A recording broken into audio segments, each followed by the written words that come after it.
मुझसे होगा या नहीं होगा, मैं कर पाऊंगा या नहीं कर पाऊंगा। अक्सर ये वाला क्वेश्चन होता है, हमारे मन में जरूर आता है।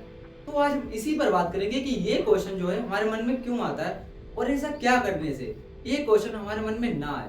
तो पहले तो हम लोग जान लेते हैं कि हमारे मन में क्यों आता है।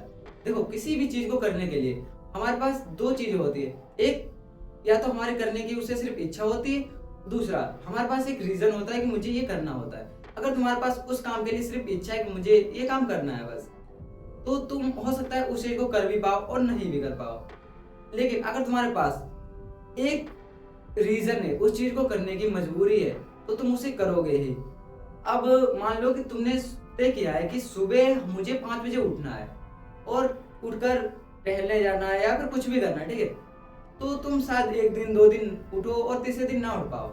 लेकिन वहीं अगर तुमने अपनी इच्छा की जगह पर वहां पर अपना रीजन स्ट्रॉन्ग रखा है, अपनी मजबूरी को रखा है कि भाई कुछ भी हो जाए मुझे 4 बजे उठना है और अपनी फैमिली के लिए, अपने लिए, अपनी लाइफ को चेंज करना है, अपनी फैमिली कंडीशन को ही चेंज करना है, तो भाई तो तुम्हें उठना ही पड़ेगा। क्योंकि उस काम को करने के लिए इच्छा नहीं, एक रीजन है और वो रीजन होता है बहुत ही स्ट्रॉन्ग। वैसे ही अगर तुम्हें अपना गोल अचीव करना है तो उस गोल से बड़ा तुम्हारा रीजन होना चाहिए कि तुम्हें वो करना क्यों है। और जिस दिन तुम्हें समझ आ गया कि मुझे ये क्यों करना है, इसके करने की वजह क्या है, तो तुम उस चीज को चाहकर भी नहीं रोक पाओगे। अब मैं ही अपने YouTube पर वीडियो बनाता हूँ, इसके पीछे एक बहुत ही स्ट्रॉन्ग रीजन है जो मुझे रोज करने पर ये मजबूर करता है। अगर मेरी इस चीज को करने की सिर्फ इच्छा होती, मेरा मन होता, तो मैं शायद इसे इतने लंबे टाइम तक 2 से 3 4 महीने तक मैं नहीं कर पाता। 2 3 दिन करता और बैठ जाता। लेकिन इसके पीछे का जो रीजन है ना, वाई, ये मुझे क्यों करना है, वो बहुत ही ज्यादा स्ट्रॉन्ग है। इसीलिए मैं रोज ये चीज कर पाता हूँ। तो तुम्हें भी पहले अपने गोल से बड़ा एक रीजन ढूंढना पड़ेगा कि मैं इस काम को क्यों कर रहा हूँ, क्या वजह है जो मैं इस चीज को रोज कर रहा हूँ और मुझे करनी चाहिए। जिस दिन तुम्हें इसका आंसर मिल गया, उस दिन ये मुझसे होगा या नहीं होगा, ये जो क्वेश्चन है ना, तुम्हारे मन में आना बिल्कुल ही बंद हो जाएंगे। तो यहाँ पर हम लोग एक लाइन और ऐड कर देते हैं इस पे, व्हाई आर यू फेल, तुम फेल क्यों हो रहे हो।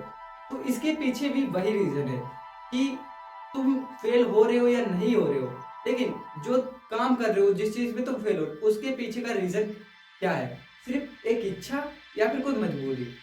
अगर तुम उस काम को करने के लिए सिर्फ इच्छा रखते हो तो तुम अक्सर फेल ही होगे।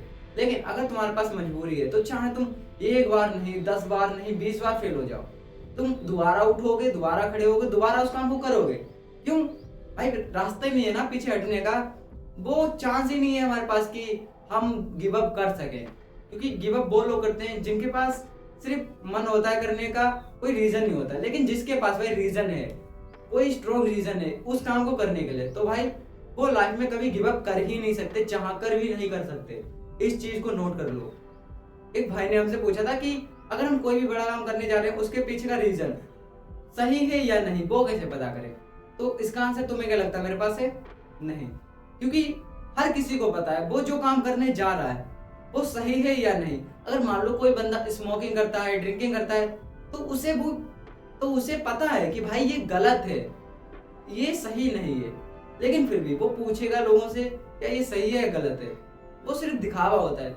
क्योंकि अगर तुम कोई भी काम करने जा रहे हो, तुमसे अच्छा उसके बारे में किसे पता होगा कि मुझे इसे करने के बाद क्या मिलेगा, अच्छा है या नहीं है। इससे अच्छा तो तुम ही जानते हो। तो इस क्वेश्चन का आंसर उसी के पास होता है जो उस काम को करने जाता है। एक बहुत ही प्यारे एग्जांपल से इस चीज को समझते हैं, जो सोनू शर्मा जी ने अपने पॉडकास्ट में बताया था कि जब कोई कुत्ता किसी रोटी को चुरा कर खाता है तो वो 2 3 घर छोड़कर भाग कर जाता है और वहां पर खाता है। क्यों? क्योंकि उसे पता है कि ये गलत है, मैंने इस चीज को गलत किया है। लेकिन वहीं अगर कोई इंसान उसे खाना अपने आप देता है तो वो वहीं पर बैठकर उसे खाता है। क्यों? क्योंकि उसे रीजन पता है कि मैंने कोई गलत नहीं किया है, ये सही है, क्योंकि उसने मुझे खुद खाना दिया ना, तो वो वहीं पर खाता है। तो इससे हमें साफ साफ पता चल रहा है कि जब एक कुत्ते को पता चल सकता है कि ये मैंने सही किया है या नहीं, ये सही है या नहीं, तो एक इंसान को क्यों नहीं पता चलेगा। तो इसका आंसर तो उसी के पास होगा जो उस काम को करने जा रहा है। अगर तुम अच्छा काम करने जा रहे हो तो तुम्हें पता है कि ये अच्छा है। लेकिन अगर तुम वही कोई बुरा काम करने जा रहे हो, बुरा रीजन है तुम्हारे काम करने का, तो तुम्हें ये भी पता है। सो आई होप आप लोगों को पता चल गया होगा मुझसे होगा या नहीं होगा वाला जो क्वेश्चन है ना, ये हमारे मन में क्यों आता है और इसे किस तरीके से फिक्स किया जा सकता है। अगर आपको इस वीडियो से कुछ नया सीखने को मिला तो प्लीज़ कमेंट बॉक्स में अपनी राय, अपना फीडबैक ज़रूर दें और मिलते हैं नेक्स्ट वीडियो में। जब तक के लिए गुड बाय।